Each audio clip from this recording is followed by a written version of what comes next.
The third planet after Sun is Venus, and Venus is equally more important than Mercury.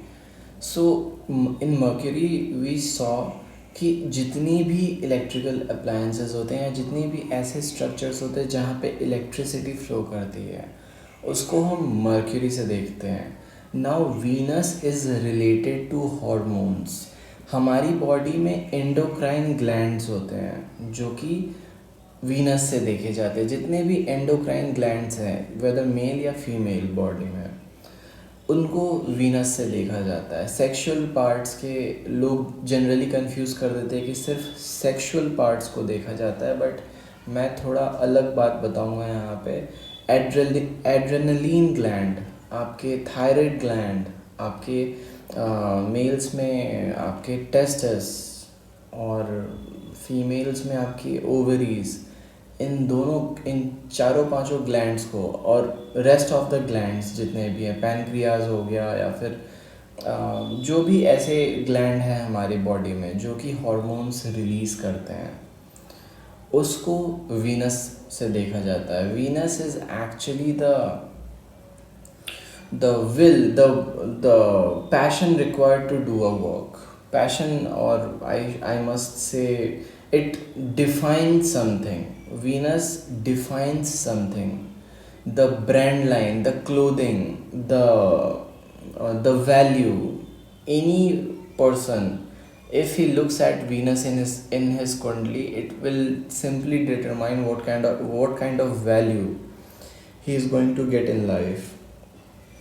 Venus का placement कुंडली में सबसे important होता है किसी भी के भी लाइफ के वैल्यू को जज करने के लिए. ना थोड़ा वेग लग रहा होगा इस चीज़ को, मैं और अच्छे से एक्सप्लेन करता हूँ.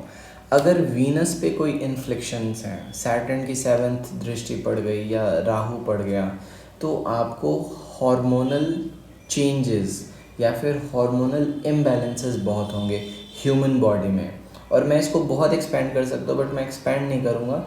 इसको सिंपली यहीं तक समझो कि every endocrine gland is seen through Venus. उसकी कंडीशन कैसी होगी, मैंने बताया था कि हम क्रम में देखते हैं, पोजीशन में देखते हैं कि कौन कहाँ पॉजिटेड है. तो सेंटर में सन, हमारा स्केलेटल स्ट्रक्चर बन गया.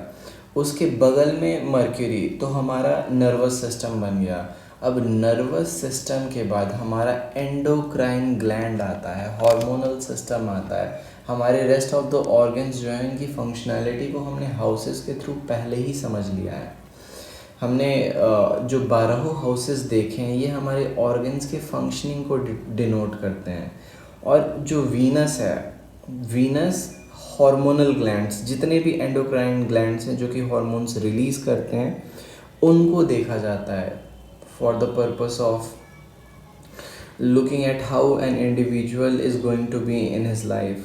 हमारा जो एंडोक्राइन सिस्टम है हमारी बॉडी में, it is required to regulate a wide variety of bodily functions. हमारी बॉडी में जितनी भी इम्पॉर्टेंट फंक्शंस हैं उन फंक्शंस को रेगुलेट करता है एंडोक्राइन ग्लैंड्स. तो वीनस का काम रेगुलेशन का बनता है. आप रेगुलेट कैसे करते हो, वीनस आपका स्ट्रॉन्ग है, you can regulate your life very well. तो रेगुलेशन, आपकी बॉडी में किस तरीके का रेगुलेशन है. अब जैसे मेटाबॉलिज्म को ले लो या किसी भी फीमेल के मेंस्ट्रुअल साइकिल को ले लो, ये सब हार्मोन्स के सिक्रेशन से रेगुलेट होते हैं.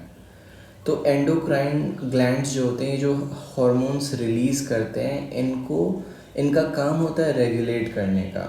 हमारी बॉडी की जो सेंट्रल रेगुलेटरी सिस्टम्स हैं इन सब के रेगुलेशन का काम करती है वीनस. तो वीनस जो है बहुत ही ज़्यादा किसी के भी कुंडली में इम्पॉर्टेंट ग्रह मानी जाती है, या फिर इसको जनरली हम फीमेल कंसिडर करते हैं वीनस को. But this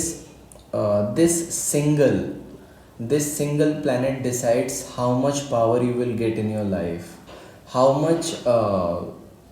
much effect you will have in your society. Sun structure का फाउंडेशन होता है. Sun actually does no work but just it remains there. Mercury is the outflow of information. कोई भी चीज़ कहीं से उठा के दूसरी जगह रखी जाती है, या फिर इलेक्ट्रिसिटी से रिलेटेड जितनी भी चीज़ें हैं. Now Venus decides the regulation. अगर कोई मोबाइल फ़ोन है तो उस मोबाइल फ़ोन में जो बैटरी है, जो उसके पार्ट्स हैं, जो भी उसके अगर 5000 mAh की बैटरी है तो ये 5000 mAh की बैटरी का जो रेगुलेशन है, जो सॉफ्टवेयर्स हैं उसमें उसकी रेगुलेशन है, इसको वीनस डिसाइड करता है। तो Venus becomes a very important planet for business people. जितने भी बिजनेस माइंडेड पीपल हैं या फिर बिजनेस करना चाहते हैं, अगर उनकी शुक्र की महादशा चल रही, you become extremely powerful. Not because कि अगर आपका वीनस बहुत ही स्ट्रांगली पॉजिटिव है तो अच्छे रेगुलेटर बन पाओगे आप। Regulation equals Venus. जितने भी रेगुलेशंस हैं, जितने भी रेगुलेशन के काम होते हैं, इनको वीनस से देखते हैं। अब इसी के बेसलाइन में आ जाता है मनी।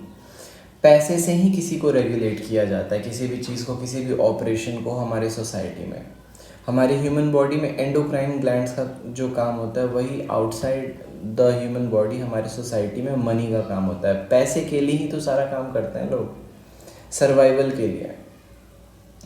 तो जो भी काम पैसे से रिलेटेड होता है उसको वीनस से देखा जाता है। जितने भी टाइप के अकाउंटेंट्स हो गए, या फिर जितने भी टाइप के बैंक से रिलेटेड जॉब्स हो गए, या फिर जितने भी ट्रांजैक्शन रिलेटेड वर्क हो गया, उनका वीनस बहुत स्ट्रांग होता है। और वीनस की महादशा में लोग स्ट्रांगली, बहुत ही स्ट्रांगली पावरफुल होते हैं।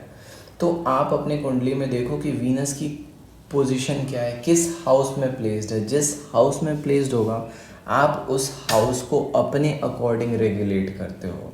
ये आपकी डिपेंडेंसी का हाउस बन जाता है, आप डिपेंडेंट हो जाते हो उस हाउस पे। और वीनस का स्ट्रांग होना किसी के भी कुंडली में बहुत ही अच्छी बात होती है। लेकिन वीनस अगर नेगेटिवली एफ्लिक्टेड है तो लाइफ बहुत अनरेगुलेटेड चलती है। लोग इसको कंसिडर करते हैं इरेक्टाइल डिसफंक्शन से, या फिर फीमेल्स में देखा जाता है कि प्राइवेट पार्ट से रिलेटेड प्रॉब्लम्स में, जो कि सच है। बट ये जो प्रॉब्लम्स होते हैं ये हार्मोन रिलेटेड होते हैं, ये हार्मोनल प्रॉब्लम्स होते हैं। अगर आपके मसल पे कोई प्रॉब्लम है, या फिर कुछ ऐसा है जो कि एक्चुअली आपके पार्ट से रिलेटेड है, तो वो 9th हाउस से देखते हैं। और जो भी अगर वीनस पे कोई एफ्लिक्शन है तो हार्मोनल इम्बैलेंसेस देखते हैं। बच्चे में प्रॉब्लम होता है तो ये देखा जाता है इन वीनस के पोजीशन से। तो वीनस के पोजीशन को मिस इंटरप्रेट भी कर दिया जाता है for the sexual diseases. No, it is the disease of hormones. अगर आपका नेगेटिवली एफ्लिक्टेड है वीनस, तो आप पस की प्रॉब्लम, जितनी भी पस की प्रॉब्लम होती है ना, ये वीनस से देखा जाता है। वही सैटर्न की 7th एस्पेक्ट पड़ गई, या फिर मार्स चल गया, या फिर मार्स की 7th एस्पेक्ट पड़ गई, या फिर सूर्य चल गया राहु के साथ वीनस पे, तो बहुत प्रॉब्लम आ जाती है। अच्छा, वीनस का राशियों में और स्थान पे प्लेसमेंट के अकॉर्डिंग आपको पता चलेगा कि आप अपने लाइफ को कैसे रेगुलेट करते हो। Suppose Venus is in Ashwini नक्षत्र, तो आपको किसी भी काम को करना, मतलब किसी भी चीज़ को रेगुलेट करना बहुत ही तेज़ी में पसंद है, बहुत ही जल्दी किसी चीज़ को रेगुलेट करोगे। सपोज पूर्व भाद्रपद में है, तो आपका रेगुलेशन कंट्रोल करने का जो तरीका होगा वो छोड़ देने का होगा कि let him go and see, let her go and see. किसी भी चीज़ को या फिर चलो आर्द्रा में या फिर मृगशिरा में है, अगर वीनस मृगशिरा में है तो आपका रेगुलेशन का काम होगा थ्रू सर्चिंग। आप अकाउंट्स हो गया, बैलेंस शीट हो गया, उसको सर्च करोगे, बार बार किसी चीज़ को निकाल के देखोगे। तो Venus becomes very important for seeing the regulations. Custom duties जितने भी तरीके के, आप किसी भी कंट्री में चले जाओ तो वो वीनस से देखा जाता है। वीनस किसी भी इंडस्ट्री का सोर्स ऑफ इनकम होता है। सोर्स क्या है हमारे इनकम का, हम कैसे पैसा जनरेट कर रहे हैं, कौन सा वर्क कर रहे हैं, where is our income resides. Commission से पैसा आ रहा है या फिर किसी प्रोडक्ट को सेल करके पैसा आ रहा है, ये सब वीनस के पोजीशन से पता चलता है। अगर आपके कुंडली में वीनस किसी प्लेस पे पोजिटेड है तो वो प्लेस बन जाता है आपका सोर्स ऑफ इनकम। अब इसका ये मतलब नहीं है कि आप काम करोगे वहाँ पे related, no. You can be an accountant in a school, you can be an accountant in a military, you can be an accountant in a hospital, तो ये हॉस्पिटल होगा या मिलिट्री होगा कि स्कूल होगा, ये वीनस डिसाइड करता है। सोर्स ऑफ इनकम बहुत इंपॉर्टेंट होता है किसी का, और सोर्स ऑफ इनकम को बताता है कि वीनस का पर्सन का सोर्स ऑफ इनकम क्या है। सो वीनस पे तो जितनी बातें मैं करूँ उतना कम है, और वीनस सबसे पावरफुल प्लैनेट होता है कुंडली में। इससे ज़्यादा powerful planet for the purpose of strength, for the purpose of किसी भी चीज़ को कर दिखाने की क्षमता होना, वो सब वीनस से आती है। So stay tuned, subscribe.